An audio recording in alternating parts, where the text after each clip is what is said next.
మీరు full time politician కదా, you are choosing the politics. సరే మనం దాంట్లో పుట్టి పెరిగాము రాజకీయాల్లో. అంటే ఇప్పుడు రాజకీయాల్లో ఇప్పుడు వచ్చేవాళ్ళు ప్రముఖంగా వ్యాపారవేత్తలు రకరకాల వాళ్ళు వచ్చారు. అంటే మీరు ఇక్కడ జనం అనుకునేది ఏంటంటే మీరు మీ మామగారికి వారసులుగా వచ్చారని, శ్రీనివాసరెడ్డి గారికి. ఆయన లాస్ట్ స్టేజ్ వరకు ఆయన రిప్రజెంటేషను శాసనసభ్యులకి ఆయన ఒక రకంగా రోల్ మోడల్గానే బ్రతికారు. ఆయన జ్ఞాపక శక్తి అవన్నీ మీకు కూడా వచ్చినాయని, మీరు రిసీవింగ్ పబ్లిక్ని కూడా అలాగే చేసుకుంటారని బాగా బయట మంచి పేరు ఉందండి. అంటే నేను ముఖస్థుతికి చెప్పడం లేదు, అంటే ఇప్పుడు మీరు ఈ పోరాటం చేసినప్పటి నుంచి అది ఎక్కువగా నడుస్తుంది. తర్వాత కూడా మీ మీద కూడా కొన్ని ఫోర్జరీ కేసులు పెట్టారు కదా, ఇవన్నీ తట్టుకోలేక. వాటి వివరాలు ఏమైనా చెప్పగలుగుతారా? అదే అప్పుడు ఆ ఫేక్ డాక్యుమెంట్స్ పెట్టారు. ఫేక్ డాక్యుమెంట్స్ నేను కేసు పెట్టాను. కేసు పెడితే ఆనాటి ఎస్పీ ఒక టీంని వేసేసి ఆ ఫేక్ డాక్యుమెంట్స్ తయారు చేసే టీంని పట్టుకొచ్చారు. గోవర్ధన్ రెడ్డిని కూడా ముద్దాయికి పెట్టారు A1గా. అప్పుడు ఆయన ఏం చేశాడంటే 2 months సబ్స్కాండ్ అయిపోయేసి ఢిల్లీకి పోయి సుప్రీంకోర్టులో బెయిల్ తెచ్చుకొని బయట వచ్చాడు.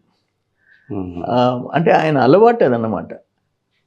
ఆ తర్వాత ఆ కేసు విచారణకు వస్తుంది special court Vijayawada, MLAs MPs court, special court. ఇంతలోపల ఆ ఫైల్ దొంగతనం అని చెప్పి కోర్టులో ఫైల్ వేసిపోయింది. అప్పుడు ఆనాటి ఎస్పీ ఒక మాట చెప్పాడు ప్రెస్ కాన్ఫరెన్స్ పెట్టి.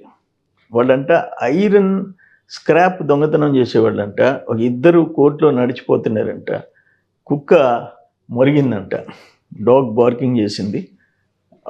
అక్కడ ఒక 17-18 వేల ఫైల్స్ ఉన్నాయి, 15 కోర్టులు ఉన్నాయి ఆ క్యాంపస్లో. ఆ కుక్క అరవటం ఆ కోర్టులోకే ఈ దొంగలు పైకి పోయారంట. అల్మరాలో ఉండే ఈ ఫైలే వాళ్ళకి దొరికింది, కంగారులో దొరికింది. అది కూడా కాగితాలు ఏం చేసుకుంటారు వాళ్ళు, ఐరన్ ఓవర్ దొంగతనం చేసేవాళ్ళు. సరే అమ్ముకుంటే 4 రూపాయలు వస్తుంది, ఒక ఫైల్ అమ్ముకుంటే ఏమొస్తుంది. అటువంటి టాలెంట్ ఉండేవాడు కాకాని గోవర్ధన్ రెడ్డి. దాన్ని సిబిఐ కేసు సుమోటోగా కోర్టు తీసుకొని సిబిఐ వేసిన ఆ దొంగలు 2 చేత వాళ్ళిద్దరూ స్క్రాప్ దొంగతనం చేసేవాడు. వాళ్ళిద్దరికి డబ్బులు ఇచ్చి మేమే చేసామని ఒప్పించి వాళ్ళని జైల్లో పెట్టున్నాడు. మంచి అమౌంట్ ఇచ్చారు వాళ్ళకి. ఇటువంటి టాలెంట్ అంతా ఆయనకుంది. సరే ఇప్పుడు ఏంటంటే రోజు నేను వస్తున్నాను పోలీసులకి, నేనేంది పారిపోయేది అంటాడు. ఇప్పుడు ఒక్కరోజుకి దొరకలే.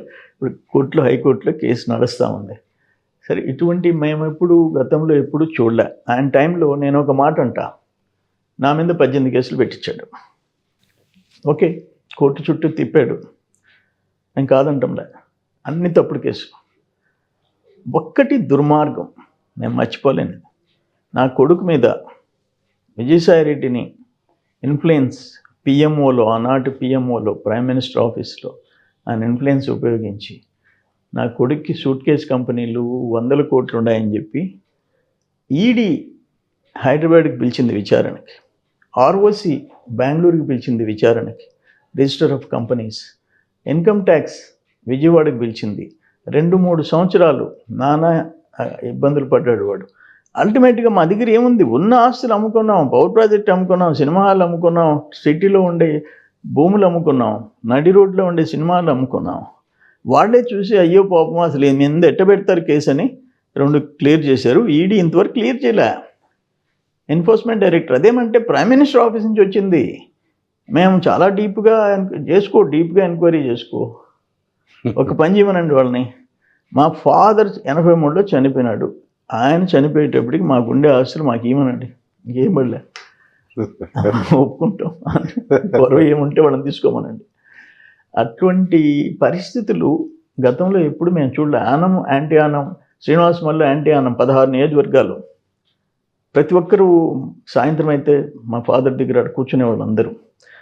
ఆర్డీఆర్ నుంచి, జెసి కొండయ్య దగ్గర నుంచి, ధనికుల నరసింహ గారి నుంచి, బెజవాడ మన వేమారెడ్డి వెంకురెడ్డి దగ్గర నుంచి అందరం, కలిగిరి, కందుకూరు, ఈ నియోజకవర్గాల నాయకులు కూడా అన్నీ చూసాం మనం. మేము ఆనం పోరాడుకున్నాం. వాళ్ళ సెంటర్ కాపు ఇది, మా సెంటర్ శ్రీనివాస్ మాల్. కానీ జనార్దన్ రెడ్డి చీఫ్ మినిస్టర్ ఉన్నాడు, మేము పోరాటాలు చేశా, ఆయన వాకిటి ముందు చేశా, ఏ రోజు మా మీద కేసులు పెట్టలే. ఆనం బ్రదర్స్ ఇద్దరు మా మీద కేసులు పెట్టలే. పొలిటికల్ పోరాటం. ఇదేంటిది? నువ్వు దోపిడీ చేసి మా మీద ఈడీ విచారణ ఏంటి? ఈడీ స్థాయికి మేము ఉండామా? ఎన్ఫోర్స్మెంట్ డైరెక్టరేట్ మా మీద విచారణ జరపాలనా? ఎంత మీరు ఇన్ఫ్లుయెన్స్ ఉంటే మాత్రం, ఎంత ఖర్చు ఉంటే మాత్రం, అంటే చంద్రమోహన్ రెడ్డి కొడుకు బతకూడదు ఏంటిది?